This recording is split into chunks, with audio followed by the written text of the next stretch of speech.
Hello all, उत्कर्ष इन्स्टिट्यूटच्या या online प्लॅटफॉर्मवरती, YouTube प्लॅटफॉर्मवरती मी आरती तुमच्या सर्वांचं परत एकदा स्वागत करत आहे. भरपूर जणांच्या या आधीच्या व्हिडिओवरील कमेंट्स आम्ही सर्वांनी पाहिलेल्या आहेत आणि याच्यामध्ये जे काही पात्रता निकष आहेत त्यावरती तुम्ही सर्वजण भरपूर कन्फ्यूज झालेला आहात. सो त्याच्याबद्दल जी सविस्तर चर्चा आहे ती आपण ह्या व्हिडिओमध्ये करणार आहोत. ओके, सो सर्वात पहिले याच्यावरून तरी आपल्याला हे कळलं की हे अधिकृत शासनाचं परिपत्रक आहे. ठीक आहे, हे ह्याच्याबद्दल सविस्तर माहिती तर आपण पाहिलीच आहे. आपली ऑफर चालू आहे जी की 15 ऑगस्ट पर्यंत आहे. सो ज्यांना कोणाला बॅच घ्यायची आहे मुख्य सेविकेशी रिलेटेड, आपली अंगणवाडी मुख्य सेविका आणि इतर कोणतेही बॅच घ्या, ती तुम्हाला 999 रुपयाला मिळणार आहे. याच्याबद्दल तुम्हाला माहिती आहे. ठीक आहे, सो सर्वांनी याचा लाभ घ्यायचा आहे. अशी ऑफर आपण वारंवार ठेवत नाही, पहिल्यांदा ठेवलेली आहे. ठीक आहे, त्याच्यानंतर आता याच्यामध्ये भरपूर जण कन्फ्यूज होते. सो सर्वात पहिले आपण पात्रता जे मुख्य निकष आहेत याच्याबद्दल सविस्तर चर्चा करणारच आहोत आणि तुमच्या मनाला दिलासा देईल अशाच बाबींवरती आपण सध्या आज तुमच्यासाठी मी एक गोष्ट घेऊन आलेली आहे. ठीक आहे, सो सर्वात पहिले आपण एक एक पात्रता निकष पाहूयात.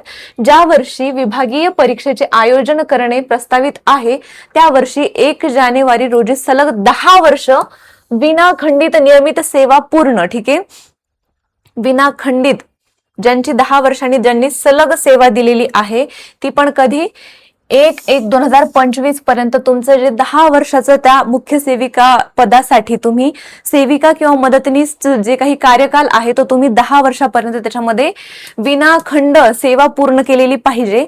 आणि त्याचप्रमाणे 1 जानेवारी 2025 पर्यंत तुमचं वय 50 वर्षापेक्षा जास्त नाही पाहिजे. म्हणजेच काय, तर तुमचा जन्म जो आहे तो 1 जानेवारी 1975 नंतरचा जन्मलेल्या ज्या काही ताई आहेत त्याच याला अप्लाय करू शकतात. आता त्याच्यानंतर एकदम मेन जे आपला कन्सर्न आहे की बाबा ज्या ताई मुख्य सेविकेसाठी अप्लाय करणार आहे त्यांना पहिल्या GR मध्ये 12th पास ही आपल्याला त्याच्यामध्ये सूट दिसून येते की त्याच्यामध्ये 12th पास पर्यंत होतं. आणि आता जो आजचा GR आलेला आहे याच्यामध्ये संवैधानिक विद्यापीठाची पदवी करणाऱ्या सेविका, आता भरपूर सेविका ताई अशा आहेत ज्यांच्याकडे पदवी नाहीये, त्या 12th पास वरती लागलेल्या आहेत, सेविका आणि मदतनीस. ठीक आहे, सो त्यांच्यासाठी हा पात्रता निकष खूप म्हणजे भरपूर फॉर्म्स जे काही पात्र होते त्या पात्र महिलांची संख्या कमी होते आहे या निकषामुळे.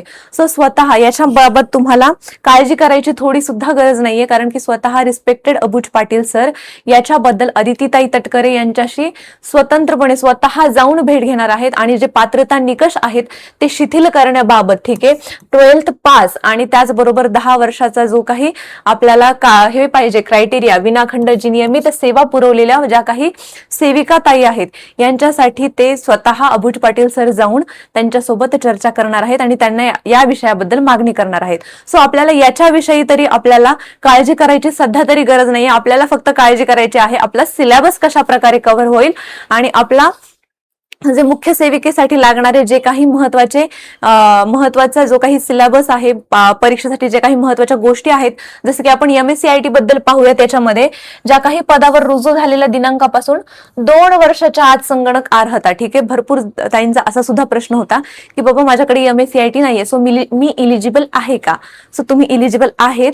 तुम्ही मुख्य सेविका म्हणून तुम्ही पात्र झाला, तुमची ती एक्झाम जरी क्लिअर झाली त्याच्यानंतर 2 वर्षापर्यंत तुम्ही MSCITचं प्रमाणपत्र मिळवू शकता आणि आपण ते इझिली मिळवू शकतो तेवढ्या पिरियड मध्ये. ठीक आहे, आणि त्याच्यानंतर मराठी भाषा उत्तीर्ण होणे आवश्यक राहील. तसेच हिंदी भाषा परीक्षेसाठी 3 वर्षाच्या आत उत्तीर्ण होणे आवश्यक राहील. सो ठीक आहे, ह्या भाषा जे लँग्वेजच्या साठी ज्या परीक्षा आहेत याच्यासाठी सुद्धा आपल्याला 3 वर्षांचा म्हणजे 36 महिन्यांचा वेळ दिलेला आहे. सो आपण ते इझिली कव्हर करू शकतो. पण जर आपला तो पेपर पास नाही झाला तर तेव्हा आपल्या वार्षिक वेतनवाढ आणि पदोन्नती जे प्रमोशन आहे ते स्टॉप केलं जाईल जोपर्यंत आपण ती एक्झाम क्लिअर करत नाही. ठीक आहे, सो हे खूप आपल्यासाठी हा जो मुद्दा आहे तो खूप चांगला आहे. ज्यांच्याकडे MSCIT नाही त्यांनी घाबरून जायची काही गरज नाहीये. त्यांच्यासाठी 2 वर्षाचा त्यांनी वेळ दिलेला आहे पदावरती जॉईन झाल्याच्या नंतर. ठीक आहे, सो तुमची जर मुख्य सेविकेची जर एक्झाम पास झाली तर MSCIT साठी सुद्धा वेळ आहे त्यांनी दिलेला. आणि त्याचप्रमाणे भाषा विषय मराठी आणि हिंदी भाषा परीक्षा यांच्यासाठी सुद्धा त्यांनी थोडी शिथिलता आपल्याला दिलेली आहे. जो हा क्रायटेरिया आहे पदवीसाठी, ज्यांच्याकडे पदवी नाहीये त्यांच्यासाठी सुद्धा उत्कर्ष इन्स्टिट्यूट वारंवार आपले प्रयत्न चालूच आहेत. आणि अबुज पाटील सर स्वतः जेव्हा मंत्री मॅडमची भेट घेतील तेव्हा ते सविस्तर याच्याविषयी जी मागणी आहे आपली ते मांडतील. आपला कन्सर्न फक्त एवढा आहे की आपल्याला सिलेबस पूर्ण करायचा आहे आहे आणि पोस्ट मिळवायची आहे. सो त्यासाठी ज्यांना कोणाला बॅच घ्यायची आहे त्यांनी बॅच घेऊन टाका. 15 ऑगस्ट पर्यंतचीच ही लिमिटेड ऑफर आहे. 999 रुपयाला तुम्हाला ही बॅच मिळणार आहे. आणि जर ऍप्लिकेशन मध्ये तुम्हाला काही क्वेरीज असतील, बॅच परचेस करण्यामध्ये काही प्रॉब्लेम्स येत असतील, तर त्याच्यासाठी या नंबरवरती तुम्ही कॉन्टॅक्ट करायचा आहे, ज्याच्यामध्ये तुम्हाला सविस्तर माहिती मिळून जाईल. ठीक आहे, कोणत्याही पद्धतीचं आपल्याला पॅनिक व्हायचं नाहीये आणि डिमोटिव्हेटेड व्हायचं नाही की मी पात्रतामध्ये येत नाही, असं नाही तसं नाही.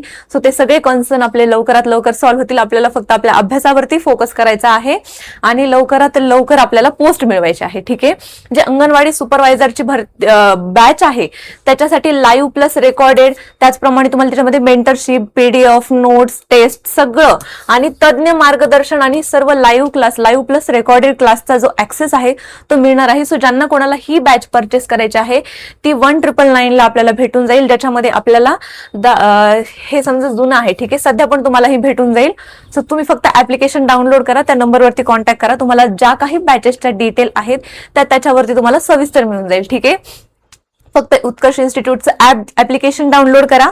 आपल्या युट्यूब चॅनलवरती जे काही क्वेश्चन अँड आन्सर्सचे जे काही सेशन होतात ते डिसिप्लिन मेंटेन करून, एकदम कन्सिस्टन्सी मेंटेन करून करत चला, आपल्याला नक्कीच पोस्ट मिळेल.